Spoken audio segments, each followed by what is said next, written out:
We've all read about the intense battle between Apple and Facebook over user privacy that has been personalized as Mark Zuckerberg taking on Tim Cook. Quietly in the background, there's a small American company called Google that's been taking just as much data as Facebook, but it's been far cleverer, far more subtle about it. But now we're starting to see some of what Google's been up to. Trading privacy for convenience isn't an all-consuming risk like trading security for convenience, or is it? So it's a really interesting point you make. So we're talking about Google Photos here, and the fact is that Google Photos, after a long delay, now has a privacy label, which clearly knocks Apple's out of the park. You'd expect that. Google's collecting everything it says, Apple's collecting nothing it says broadly. The truth somewhere in the middle, maybe. It comes down to who you trust again, doesn't it? We've talked about this before, the big tech companies. Who of the big tech companies do we trust? At the end of the day, all of these companies are trying to make money. It's just looking at their approach to privacy and how well they're doing that, and whether they're being open and transparent about it. That seems to be a really important thing. But there are some significant differences in approaches, and there's two that are worth highlighting.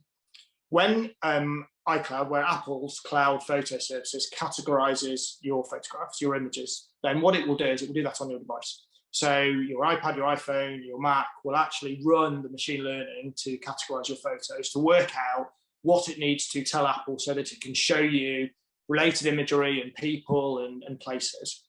Google does it all in the cloud, which means that its AI is running off of your devices. It's running on Google servers, which from a privacy perspective is night and day. The second thing worth highlighting is that back in when iOS 14, if we can remember when the original iOS 14, not the 3,000 updates that we've seen since came out, one of the privacy improvements that Apple highlighted was the ability to only share certain photos or images or videos, certain parts of your photo album. So you didn't need to give all access or no access, which is how it's had run in the past, which is great because candidly, if you want to edit a photo in a particular program, it's great just to give that app the photo and not give them access to years and years of your private memories. Google doesn't allow you to do that. If you go and download Google Photos on your iPhone, what you'll see is it will give you a warning and saying to use the app, you need to give it access to all of your photos. There is no option to give it access to some of your photos. So in essence, what Google has done is it has had a look at Apple's privacy preserving setting again there. Don't fancy that. We'll just say that it's all or nothing for us. Why you would actually even need to use Google Photos at all, because I don't see how anybody with an iPhone would need to use Google Photos. I don't use it. I've never used Google Photos in my life.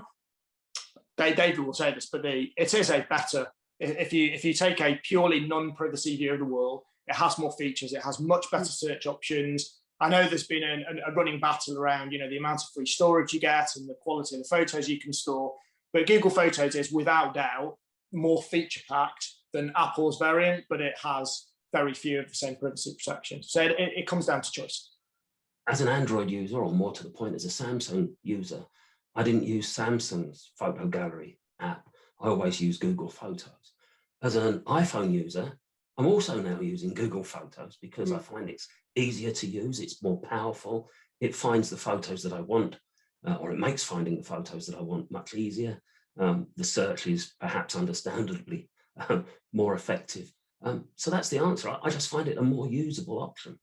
Yeah, I think, Dave, you are likely typical of an Android user who has come to iOS and is sticking with Google Photos because you're used to it and it works for you and it's full of features. Interestingly, a month or so ago, Apple now enables the bulk transfer of iCloud photos of iOS photos to Google Photos. And I think if you are an iOS, an Apple iCloud Photos user, if you're happy with it, if it's working for you, if all your photos are there, stick with it. There is no, you don't worry about what you think you might be missing out with feature-wise, stick with it, it's all good. And if it costs a little bit more, it's worth that for your privacy. You've spent a little bit more to get an iPhone for exactly the same reason. I suspect it's harder if you're in the Google Photos camp now, whether you would bulk transfer back the other way, and then you would be missing out on stuff that you have today.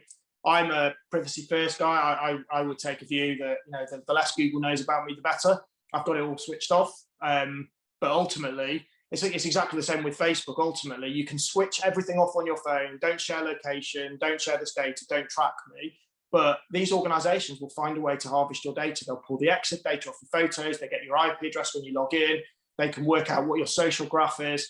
They know a lot about you without you ostensibly allowing them to track you around. And I just take a view that the less of that there is, the better.